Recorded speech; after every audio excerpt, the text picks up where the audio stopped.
ये कहानी उत्तरांचल के पहाड़ पर बसे गांव के एक बंटी और राधिका के प्यार की कहानी है। दोनों एक दूसरे से बेइंतहा प्यार करते थे। दोनों उत्तरांचल के बीहड़ जंगलों में मिला करते थे, लेकिन नियति को तो कुछ और ही मंजूर था। एक दिन राधिका के पिताजी के ड्राइवर की नज़र उन दोनों पर पड़ जाती है। आप सलाम हिंदुस्तान देख रहे हैं। दोस्तों, आज की कहानी एक सच्ची घटना पर आधारित उत्तरांचल की है। ये कहानी प्यार की एक अद्भुत कहानी है।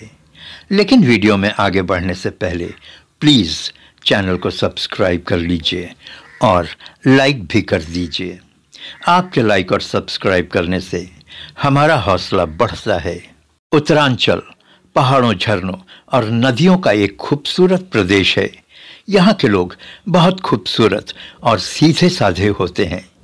दोस्तों, इस गांव से करीब 3 किलोमीटर की दूरी पर लड़कियों का एक कॉलेज था, जहां इस गांव से 3 लड़कियां इस कॉलेज में जाया करती थीं। ये सभी 12वीं क्लास में पढ़ती थीं। रास्ते में एक पैंटून ब्रिज था जो इस गांव को उस कॉलेज से जोड़ता था। कॉलेज पहुंचने के लिए इन तीनों लड़कियों को रोज इस ब्रिज को पार करना होता था। दोस्तों, आपको तो पता है, पैंटून ब्रिज बड़े बड़े लोहे के पीपों से बना होता है। क्योंकि ये ब्रिज नदी के पानी की सतह से बहुत ऊंचाई पर नहीं होता है, अक्सर गांव के कुछ लोग इस ब्रिज के ऊपर से ही कटिया डालकर मछलियां पकड़ते हैं। शाम के 4:30 बज रहे थे। वैसे तो कॉलेज 4 बजे बंद हो जाता था, लेकिन केमिस्ट्री की मैडम ने केमिस्ट्री के सभी छात्राओं को लैबोरेटरी में बुला लिया था। इस वजह से आज कुछ देर हो गई थी। तीनों लड़कियां, जिनका नाम रश्मि, रेखा और राधिका था, तेज कदमों से अपने घर की ओर निकलती हैं। जल्दबाजी में ब्रिज पर मछली मारते हुए एक लड़के से राधिका का पैर टकरा जाता है। अरे, ये क्या कर रही हो? देखकर नहीं चलते बनता। लड़का लगभग चीख पड़ता है। सॉरी, राधिका बोलती है। सॉरी क्या?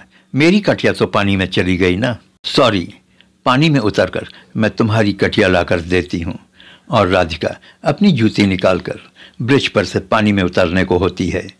बंटी आगे बढ़कर राधिका को रोकते हुए कहता है, पागल हो रही हो क्या? लेकिन तुम्हारी कटिया का क्या होगा? कटिया तो बहुत आ जाएगी। लड़की लड़के को देखकर मुस्कुराती है। आपकी ये कटिया कितने की थी? कल मैं कॉलेज से लौटते समय इसके पैसे दे दूंगी। नहीं, इसकी कोई ज़रूरत नहीं है, मेरे पास दूसरी कटिया है, वो लड़का बोलता है। दूसरे दिन कॉलेज से लौटते समय उन लड़कियों की मुलाकात बंटी से फिर ब्रिज पर होती है। आज कितनी मछलियां मारी आपने? 2। तभी रेखा राधिका की दोस्त से बोलती है, तो चलो फिर इसे भूनकर खाते हैं। आप लोग मछली खाते हो क्या? हाँ, क्यों नहीं, राधिका बोलती है। तो ठीक है, कल मैं आप लोगों के लिए घर से मछली बनवा कर लाऊंगा। हम लड़कियों ने आपको इससे पहले कभी यहाँ नहीं देखा। हाँ, बचपन से ही मैं अपने मामा के यहाँ इलाहाबाद चला गया था। अभी मैं IAS की तैयारी कर रहा हूँ। कुछ महीनों के बाद मैं फिर इलाहाबाद चला जाऊँगा। इलाहाबाद जाकर हमें आप भूल न जाना। कल आप बड़े ऑफिसर हो जाएंगे तो आप हमें क्यों याद करने लगे? राधिका की आंखों में बंटी के प्रति प्यार झलकने लगा था। राधिका एक बहुत खूबसूरत लड़की थी। बंटी भी उसके प्रति आकर्षित हुए बिना नहीं रह सका और आने वाले समय में दोनों को राधिका के दोस्तों का सपोर्ट मिला और दोनों दुनिया की नज़रों से बचकर मिलने लगे। लेकिन एक दिन राधिका के पिता के ड्राइवर की नज़र उन पर पड़ जाती है। राधिका के पिता गांव के एक बड़े जमींदार थे। वो दबंग प्रवृत्ति के व्यक्ति थे। उनके गुंडे बंटी को बुरी तरह मारते हैं। बंटी के चेहरे और शरीर पर चोट देखकर राधिका बहुत रोती है और बंटी से रिक्वेस्ट करती है कि वो इलाहाबाद चला जाए और वहीं जमकर अपनी पढ़ाई करे।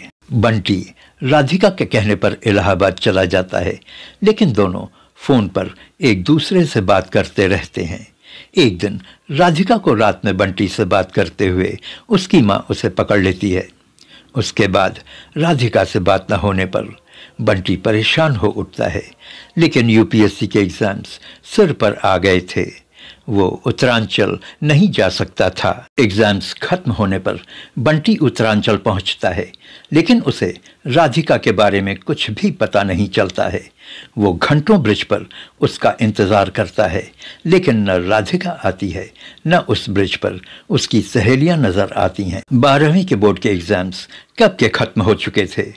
कॉलेज सिर्फ 12वीं क्लास तक ही था। आगे की पढ़ाई के लिए लोगों को शहर जाना पड़ता था। तो क्या राधिका व उसकी सहेलियां देहरादून चली गई थीं।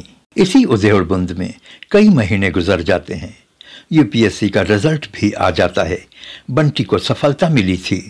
वो आईएएस हो गया था। गांव के एक बाजार में घर के लिए मिठाई लेने पहुंचता है। अचानक मिठाई की दुकान पर कोई उसके पीछे से थपथपाता है। पीछे घूमने पर उसे रेखा दिखती है, एक दुल्हन के भेष में, अपने पति के साथ। रेखा, तुम? भाई, मिठाई किस खुशी में खरीदी जा रही है? मैंने आईएएस क्वालिफाई कर लिया है। घर वालों के लिए मिठाई लेने आया था। तुम भी खाओ। कॉन्ग्रेचुलेशंस। और हाँ, ये हमारे पति हैं। मेरी शादी हो चुकी है। बंटी उसके पति की ओर देखकर मुस्कुराता है और उससे हाथ मिलाता है। रश्मि की शादी हो चुकी है। इस समय वो मुंबई में है।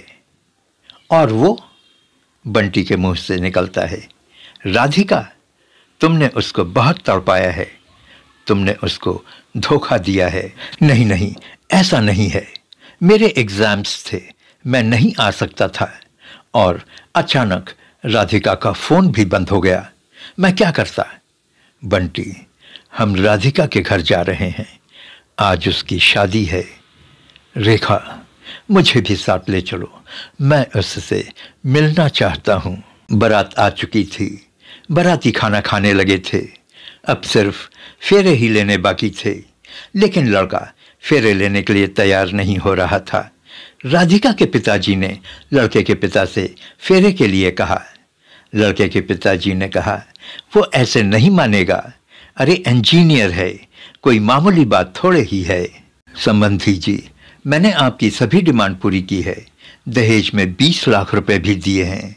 अब क्या चाहिए? अरे भाई, मेरा लड़का मर्सिडीज लिए बिना नहीं मानेगा। उसके सभी इंजीनियर साथियों को महंगी महंगी कारें मिली हैं। राधिका के पिता रुआ से हो जाते हैं। अगर ये शादी नहीं हुई तो सारे इलाके में उनकी थू थू हो जाएगी। लेकिन गाड़ी के लिए 50 लाख रुपए आएंगे कहाँ से? तभी मंडप में रश्मि अपने पति और बंटी के साथ पहुंचती है और राधिका के पिताजी के कान में कुछ कहती है। आईएएस, भला एक आईएएस मेरी बेटी से क्यों शादी करने लगा? नहीं पिताजी, बंटी राधिका से शादी करेगा। बंटी कुछ दूर पर ही खड़ा था। राधिका के पिता उसको देखकर रो पड़े और हाथ जोड़कर खड़े हो गए। उन्होंने राधिका को अपनी ओर बुलाया। बोल सकने की स्थिति में तो वो थे नहीं। इशारे से ही उन्होंने बंटी की ओर हाथ बढ़ाया। जा बेटा जा, वो तुम्हें लेने आया है। राधिका भी रो पड़ी और वो बंटी से जा लिपटी। राधिका के सभी घर वालों की आंखों में आंसू थे। इंजीनियर साहब के साथ उसके पिता और बाराती पूरे तमाशे को देखकर पागल हो रहे थे। मर्सिडीज मांगने वालों के मुंह पर जोरदार तमाचा लग चुका था। रेखा ने बंटी के माँ बाप को बुला भेजा। बंटी के पिताजी राधिका के बारे में जानते थे। उन्होंने शगुन के तौर पर 1 रुपया लिया और राधिका और बंटी की उन्होंने धूमधाम से उसी समय शादी करवाई।